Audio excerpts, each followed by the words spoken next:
خوبصورت تحریر ہے، شاید ہم نے زندگی میں اس سے پہلے کبھی نہ سنی ہو۔ اس کا عنوان کیا ہے؟ عنوان ہے کہ اگر محمد رسول اللہ صلی اللہ علیہ وآلہ وسلم ایک دن ہم سے ملنے آ جائیں، سپوز دیٹ، فرض کریں کوئی بڑا بندہ آتا ہے، جیسے اس دن ڈاکٹر آئی تھی تو کیا کچھ ہو رہا تھا ہمارے پاس، یہ روز ہونا چاہیے؟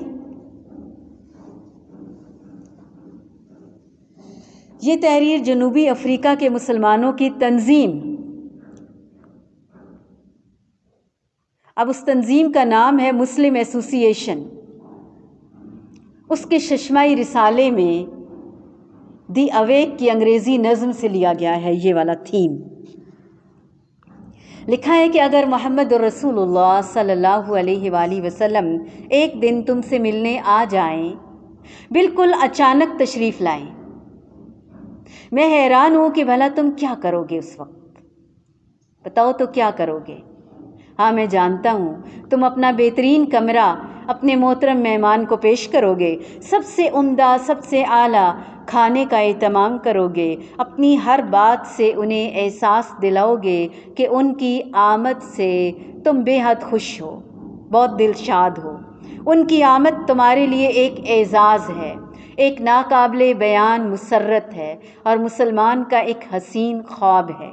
لیکن جب تم انہیں آتا دیکھو گے، کیا دوڑ کر ان سے دروازے پر مل پاؤ گے؟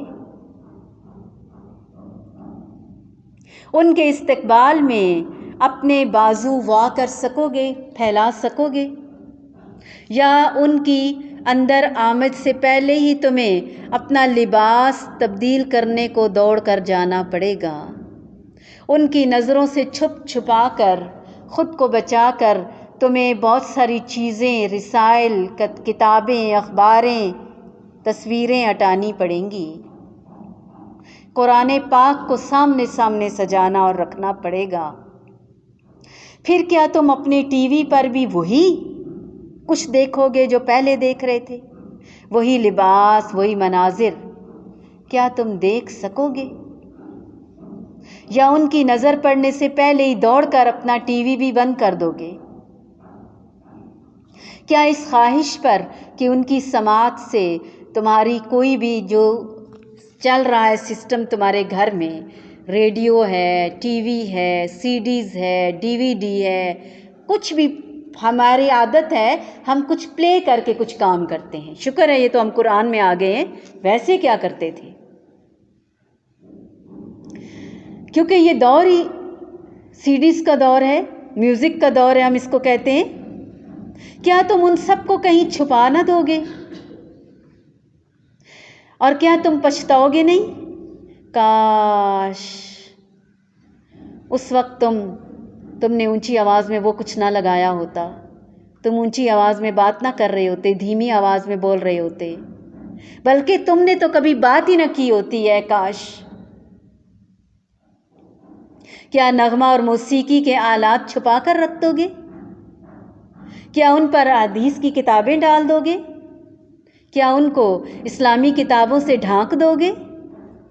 اور پھر کیا تم انہیں اپنے گھر کے ہر گوشے میں لے جاؤ گے؟ یا ایک ہی کمرے میں رکھو گے؟ کس کو؟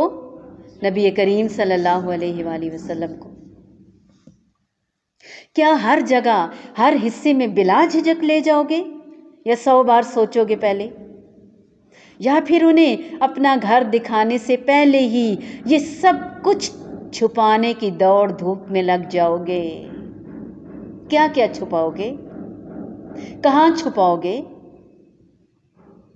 میں تو حیران ہوں، اگر محمد صلی اللہ علیہ وآلہ وسلم ایک دن یا 2 دن تمہارے ساتھ گزارنا چاہیں گے تو پھر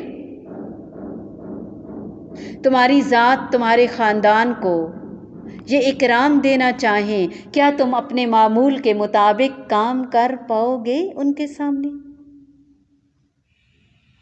وہی الفاظ جو کہتے ہو، کیا تم کہہ پاؤ گے ان کے سامنے؟ کیا تمہاری زندگی کے روز و شب برقرار رہ سکیں گے؟ کیا تمہارے روزمرہ کی گفتگو ویسے ہی جاری و ساری رہے گی یا تمہارے لیے ان کے ساتھ کھانا کھاتے ہوئے کھانے کی دعائیں پڑھنا تمہیں یاد رہ جائیں گی یا بڑی مشکل ہو جائے گی، زبان اٹک جائے گی؟ کیا معاملہ ہوگا؟ کیا تمہیں نمازیں ٹال مٹول کر سو جانے کی جو عادت ہے یاد رہ جائے گا کہ نماز بھی پڑھ کر سونا ہے؟ تمہیں خوشی کے ساتھ رب کے دربار میں بار بار جھکنا یاد رہ جائے گا؟ جو گیت اور نغمے اکثر تم گنگناتے پھرتے ہو، کیا ان کے سامنے بھی وہی گنگناؤ گے؟ وہی کتابیں، وہی رسالے جو تم پڑھتے ہو، کیا پڑھ پاؤ گے ان کے سامنے؟ انہیں بتا سکو گے کہ میں کیا سوچتا ہوں، میری سوچ میں کیا ہے اس وقت؟ تمہارے خیالات اور تمہاری نگاہیں کہاں کہاں بھٹکتی، کس کس کو کہاں کہاں ہر وقت ٹٹولتی رہتی ہیں، کیا تم انہیں بتا پاؤ گے کہ یہ سب کچھ تمہاری روح، تمہارے وجود میں سمایا ہوا ہے، بسا ہوا ہے، رچا ہوا ہے؟ کیا ہر اس جگہ جہاں تم جاتے ہو محمد رسول صلی اللہ علیہ وآلہ وسلم کو اپنے ساتھ لے جا سکو گے؟ اپنے ہر ساتھی، ہر ملنے والے سے انہیں ملوا پاؤ گے؟ یہ چاہو گے کہ ان کے قیام تک یہ سب تم سے دور ہی رہیں؟ اور اگر وہ ساری عمر ہی تمہارے ساتھ رہنا چاہیں تو کیا تم تمام عمر کے لیے انہیں اپنا مہمان بنا پاؤ گے؟ یا پھر ایک آزادی اور اطمینان کا سانس لو گے جب آخر کار وہ ایک دن تمہارے گھر سے واپس لوٹ جائیں گے تو تم کہو گے شکر ہے، استغفر اللہ؟ کیا یہ تصور، یہ خیال خوشگوار نہیں ہوگا اگر میں جاننا چاہوں کہ تم اس وقت کیا کرو گے جب محمد رسول اللہ صلی اللہ علیہ وآلہ وسلم کچھ دن یا کچھ پل، کچھ وقت تمہارے ساتھ گزارنے کے لیے، اپنی امت کے احوال سے آگاہی کے لیے، اپنی امت کی خیر خواہی کے لیے اگر ہمارے گھر، اگر تمہارے گھر کبھی مہمان ہی بن جائیں، ذرا سوچو کہ پھر میں کیا کروں گا، میں کہاں جاؤں گا، میں کیسے رہوں گا، میں کیا کروں گا؟